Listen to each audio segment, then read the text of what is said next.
हाय नमस्कार फ्रेंड्स, कैसे हैं आप सब। आई होप आप सब बढ़िया होंगे। तो स्वागत करती हूँ आपका एक और नए वीडियो में। बच्चों के पापा ऑफिस टूर से नागालैंड गए थे और वहाँ से उन्हें एज अ सोवेनियर कुछ गिफ्ट्स मिली हुई हैं, तो वही मैं आपके साथ शेयर करने वाली हूँ। तो सबसे पहले मैं आपको ये बैग दिखाती हूँ। ये देखिए, ये कॉटन थ्रेड से बना हुआ है, जो मोटे वाले थ्रेड होते हैं ना, और इस पर ये रेड कलर का वर्क किया हुआ है। ये बहुत ही अच्छा कॉम्बिनेशन लग रहा है। तो इसे सामान ले जाने के लिए यूज़ नहीं किया जा सकता है, मतलब कर सकते हैं, पर इसमें इतना ज़्यादा सामान भी नहीं आएगा और ये खुला सा भी है। अगर मैं इसे घर में कहीं अच्छे से डेकोरेट करूँ तो ये बहुत सुंदर लगेगा। नेक्स्ट जो है वो ये पीस है। जैसे शॉल होते हैं ना, वैसा ही है, बट इसका फैब्रिक जो है वो कॉटन है और उसकी वजह से ये काफ़ी ज़्यादा हैवी भी है और इस पर कॉर्डियों का वर्क किया हुआ है। तो मैं इसको खोल के दिखाऊँ ना, इसकी बहुत ज़्यादा लेंथ है और इसे मुझे पता नहीं कैसे पहनते हैं, बट मैंने इसे लपेट दिया हुआ है। काफ़ी ज़्यादा ऐसी पिक्चर्स देखी मैंने, उसमें ऐसा स्कर्ट भी कुछ पहना जाता है, वैसा भी हो सकता है ये। और इसके साथ ये एक स्टॉल टाइप आया हुआ है, छोटा सा पतला सा, ऐसे पता नहीं क्या बोलते हैं इसे। तो कई पिक्चर्स में ऐसे पहन के रखा हुआ है बॉयज़ ने ज़्यादातर। तो बस मेरा भी गेटअप तैयार हो गया है। अब मैं जा रही हूँ नागालैंड। Bye bye. अभी मेरा नागालैंड का शो चला ही था कि घर की बेल बज गई और मैं वापस अपने घर पहुंच चुकी हूँ। तो ये मैंने वर्मी कंपोस्ट ऑर्डर की थी पिछले कल और आज ये डिलीवर हो गई है। और साथ में मैंने कुछ फ्लावर पॉट्स ऑर्डर किए हुए हैं और साथ में ये एक फ्लावर भी आया हुआ है। तो इसमें बहुत सुंदर सुंदर फ्लावर्स लगे हुए हैं और इसके साथ मैंने कुछ और भी फ्लावर्स लिए हुए हैं। इसलिए ही तो मुझे वर्मी कंपोस्ट की ज़रूरत पड़ गई। पता नहीं, कुछ महीनों से मुझे बहुत ही ऐसा मन कर रहा है कि मैं बहुत ज़्यादा प्लांट्स लगाऊं अपनी बालकनी में, अपने घर के अंदर। तो ये जो भूत चढ़ गया है ना मुझे, तो इसने मेरा काफ़ी ज़्यादा खर्चा भी करवा दिया है और अच्छा भी लगता है कि इतने अच्छे अच्छे फूल देख के अपनी बालकनी में को हरा भरा देख के मुझे बहुत ही अच्छा फील होता है।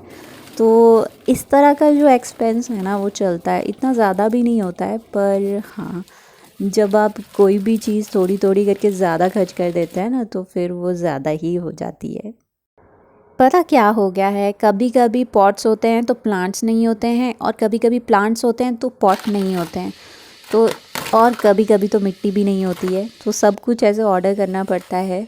और कभी मन करता है इंडोर प्लांट्स भी लूँ, और आजकल एयर बहुत पॉल्यूटेड हो गया है, तो घर में एक प्योरीफाइंग प्लांट भी होना चाहिए। तो इस तरह के थॉट्स दिमाग में चलते रहते हैं और जब मैं ऐसे फ्री बैठी होती हूँ ना, फ़ोन मेरे हाथ में होता है, तो मैं ऑर्डर कर देती हूँ।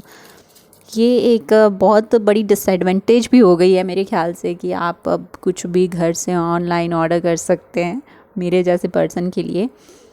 तो फ्लावर बहुत अच्छे आए हुए हैं, ऐसे क्वालिटी वाइज बहुत अच्छी है। आई होप कि मेरी बालकनी में भी अच्छे से सरवाइव कर जाएं ये। और इनकी जड़ें देखिए कितनी लंबी है, ऊपर जितना ये प्लांट है ना हाइट में, उससे ज़्यादा लंबी तो इसकी जड़ें ही हैं और बहुत ही पतली पतली जड़ें हैं, बहुत ही डेलिकेट सी। तो ये मिट्टी बन चुकी है, इसमें बहुत कुछ मिक्स हुआ है और अब इनको भरने की बारी आ चुकी है। वैसे तो मैं प्लांटर्स जो होते हैं ना, ये गमले किसी ना किसी चीज़ के बना ही लेती हूँ घर पे ही। बहुत ज़्यादा ऐसी चीज़ें पड़ी होती हैं कि जिनमें आप पौधे उगा सकते हैं, बट ये प्लांट्स ज़रा छोटे छोटे थे, इसलिए मैंने छोटे छोटे ये प्लांटर मंगवाए हैं और इन पर अभी भी स्टिकर लगा हुआ है। तो ऐसा है कि जैसे सेरेमिक प्लांटर्स होते हैं ना, कितने सुंदर लगते हैं वो देखने में और क्लासी भी लगते हैं, बट एक्सपेंसिव बहुत ज़्यादा होते हैं वो। तो सब कुछ मिला के तो एक प्लांट जो है ना, पूरा पॉट के साथ 500-600 अबव, मतलब इतना ही होता है। तो फिर बहुत ही ज़्यादा एक्सपेंसिव हो जाता है काम। तो मैं इस तरह का इकट्ठा खर्चा नहीं कर सकती इतना ज़्यादा, बट हाँ, थोड़ा थोड़ा करके कर सकती हूँ बेशक। तो ये एक नया प्लांट मैंने और लिया है। तो जो भी पूजा के फूल होते हैं ना, मैं ऐसे डाल देती हूँ, कूड़े में नहीं फेंकती हूँ। उसकी वजह से क्या होता है, और ज़्यादा छोटे छोटे फूल खिलना शुरू हो जाते हैं। तो इसके भी थोड़े थोड़े प्लांट्स आ रहे हैं। अब इसके लिए भी मिट्टी और गमले की ज़रूरत पड़ेगी। और ये वाला प्लांट मैं सोसाइटी में देख रही थी और मेरे हाथ में ही आ गया उखड़ के, तो मुझे लाना पड़ा। और अच्छा भी, खुशी भी हुई थोड़ी सी कि हाथ में आ गया। और ये देखिए, एक बार मैं सोमवार का व्रत था तो बिल का लाई थी, तो मैंने ऐसे रखा हुआ था मिट्टी में और ये बिल का पौधा ही उग गया। और ये तीसरा सुख शांति करके पौधा है, तो इसका नाम मुझे बहुत अच्छा लगा, इसलिए मैंने इसको ख़रीद लिया। और ये हमारी तुलसी माता जी, वैसे मैं पूजा नहीं करती हूँ, एज अ प्लांट ही मैं इसे कंसीडर करती हूँ, बट हाँ थोड़े से रूल रेगुलेशन फॉलो कर लेती हूँ। इसे मैंने बांध लिया क्योंकि इसकी जो ये ब्रांचेस हैं ना, तो इधर उधर गिरना शुरू हो जाती हैं। और एक प्लांट मेरा वो ऊपर जाके रखा हुआ है, ये एक्चुअली गर्मियों के प्लांट्स थे ये, क्योंकि अब ये झड़ रहे हैं, इनसे फूल भी नहीं निकलते ज़्यादा। तो मेरे नए प्लांट्स आ गए हैं सर्दियों की फूलों वाले।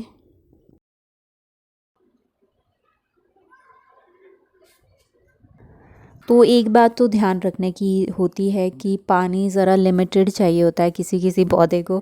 एक्चुअली क्या होता है ना, जब आप ज़्यादा ही केयर करने लग जाते हैं ना किसी चीज़ की, तो फिर वो केयर ज़रा भारी पड़ जाती है। तो वैसे ही मैं करती थी पहले कि बहुत ज़्यादा पानी दे देना, जब याद आएगी तब पानी दे देना, बट ऐसा नहीं होता है। प्लांट की अपनी एक प्रॉपर्टी होती है, अपनी एक रिक्वायरमेंट होती है। उसे धूप चाहिए, छाया चाहिए, या ज़्यादा पानी चाहिए, कम पानी चाहिए, तो इस तरह ध्यान रखना पड़ता है पौधों का। और फ्रेंड्स, मैं अपने आप खुद सीख रही हूँ धीरे धीरे। देखिए, यूट्यूब वगैरह से तो बहुत कुछ सीखते हैं, हम पढ़ते हैं या गूगल पे देख लेते हैं, बट तो उसको इम्प्लीमेंट करना थोड़ा मुश्किल हो जाता है। हम सब कुछ तो याद करके नहीं रख सकते, अपनी गलतियों से ज़्यादा अच्छे से सीखते हैं। एक और इंडोर एयर प्योरीफाइंग प्लांट मैंने लिया है, जो मैं बड़े दिनों से लेना चाहती थी, तो फाइनली मैंने एक ले लिया है, जो पॉट के साथ ही आया हुआ है। और मैंने इसको ना डस्टबिन के अंदर डाल रखा है, तो इसको थोड़ा सा इसका लुक चेंज करते हैं, क्योंकि डस्टबिन अच्छा नहीं लगेगा। अगर कोई मेहमान आ गया हमारे घर में, जो कभी आते नहीं हैं, बट बाई चांस अगर आ गया कोई, तो क्या बोलेगा, देखो डस्टबिन रखा हुआ है। तो इसका लुक चेंज करने के लिए ना, मेरे पास एक बहुत सालों पुराना कपड़ा रखा हुआ था, तो आज उसका उपयोग होने वाला है। तो इसका क्या है ना, पैटर्न ऐसा है, तो इससे ये बहुत ही अच्छा सा लुक देगा। कुछ नहीं करना है, बस ऐसे लपेट के इसको चिपकाना है, और जो अंदर का पार्ट है वो अंदर में चिपकाना है। मेरे पास एक इसी की लेस भी थी, तो मैंने वही उखाड़ के इसी के सराउंडिंग में लगा दी है, ताकि एक अलग सा लुक क्रिएट हो। तो बस हो गया तैयार, कोई नहीं बोल सकता कि ये डस्टबिन है। इस प्लांट के लिए सनलाइट डायरेक्ट नहीं चाहिए होती है, बट हाँ अच्छी लाइट होनी चाहिए जहाँ भी इसको रखें। और इसको पानी भी ऐसे एक हफ्ते में एक बार ही देना होता है। इस प्लांट को सरवाइव कराने के लिए ना, मैंने इसकी सारी इन्फॉर्मेशन निकाल दी है, और कुछ मैं अपने मन से भी इसकी केयर कर देती हूँ। इसको बाहर रख देती हूँ सुबह सुबह फ्रेश एयर लेने के लिए।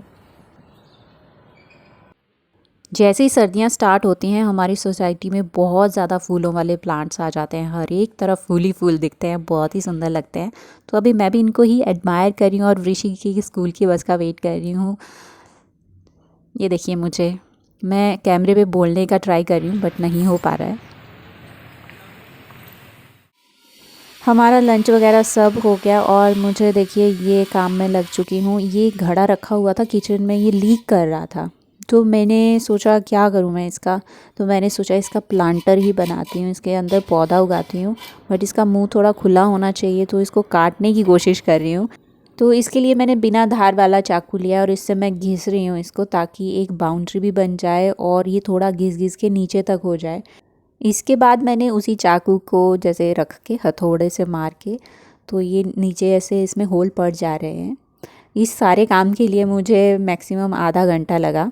तो मैंने बताया था ना आपको, मैं चीज़ों पे टाइम लगा देती हूँ, बट फेंकना मुझसे नहीं होता।